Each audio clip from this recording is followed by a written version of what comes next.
Hi beautiful friends, I'm here with the 4th week. How exciting. And I've got this book for today, The Secret Language of Your Body. So I'm sure most people are familiar with this book, especially if you're a healer or kinesiologist. I certainly use this book a lot in sessions. I've had it for quite a while.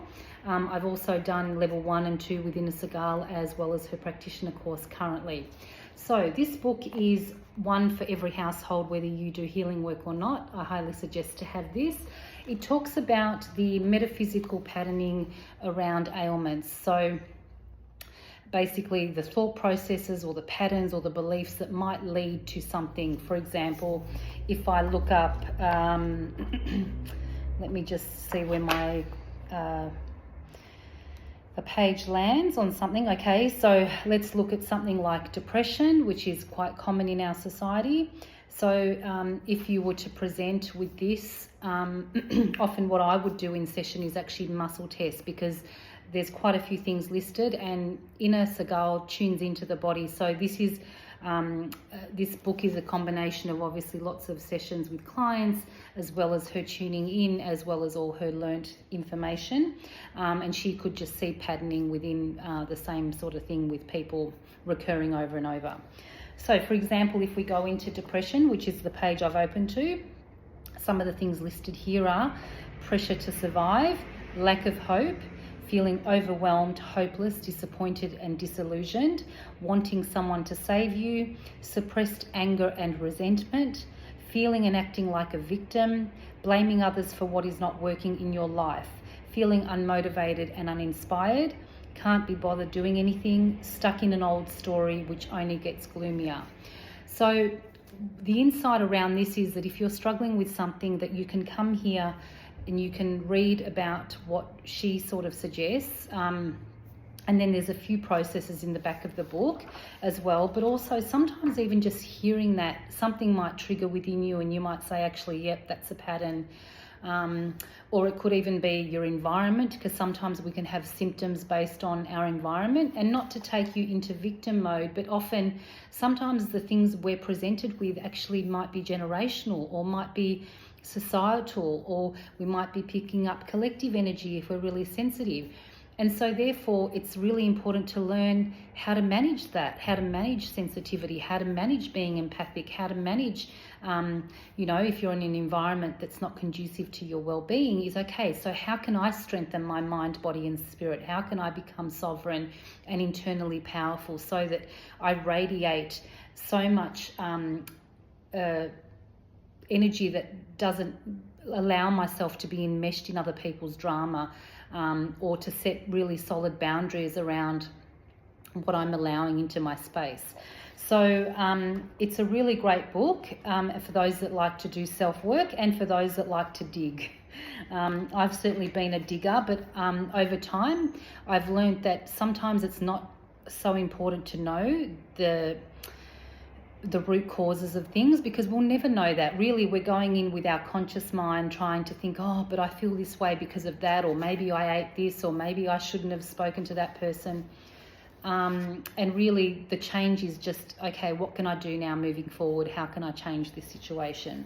Okay, so then in the back of the book, she's got, it's called The Secret Language of Emotions, where she goes through a few processes.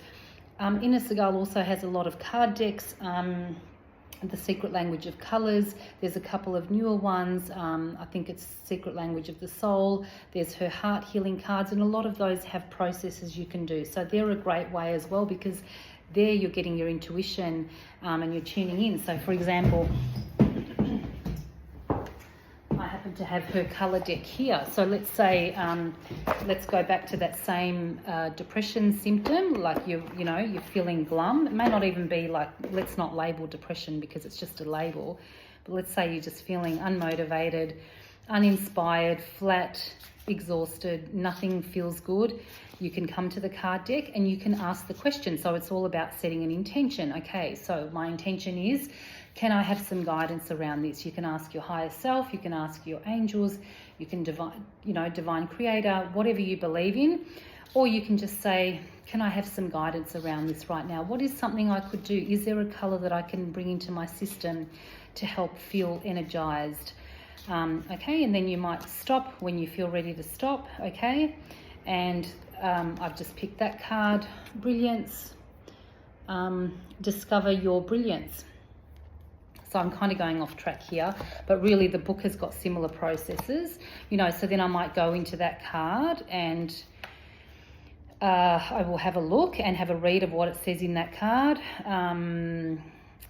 It says brilliance, this particular colour assists you to bring about change and transformation, work with brilliance.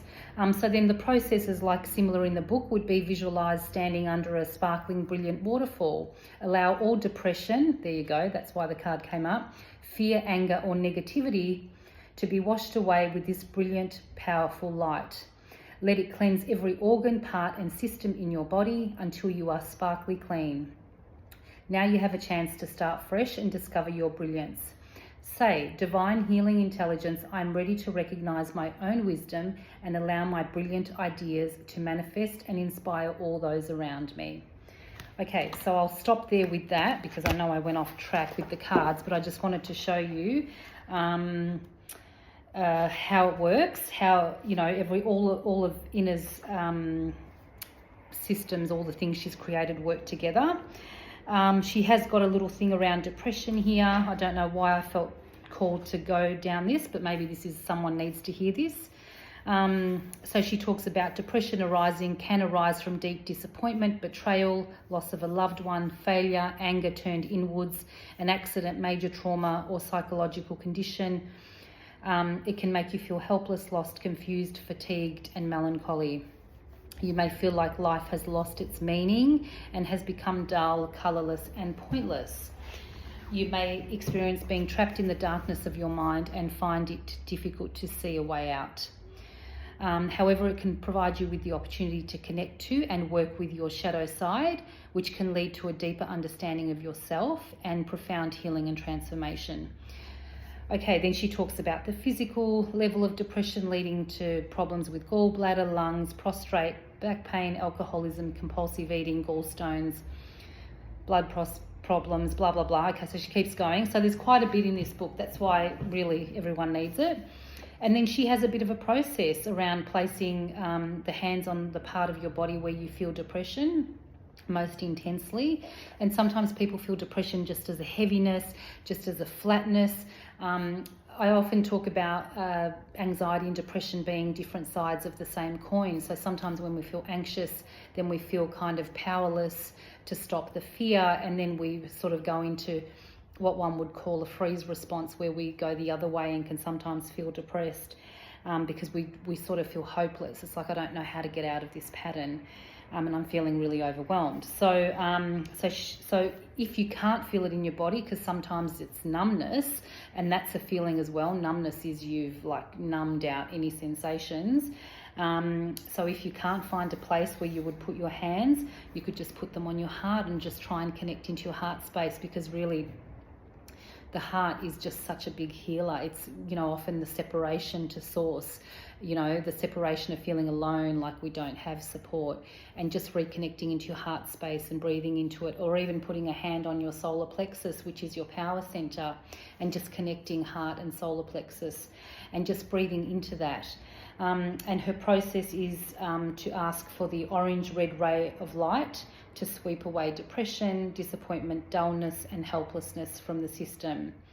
Assist me to find a way out of this heavy, dreary state and renew my life force energy. So that's what I mean by she's got a little process in here that you can do. So from that perspective, you can, it's interactive as well as it's informational, but it's got interactive things.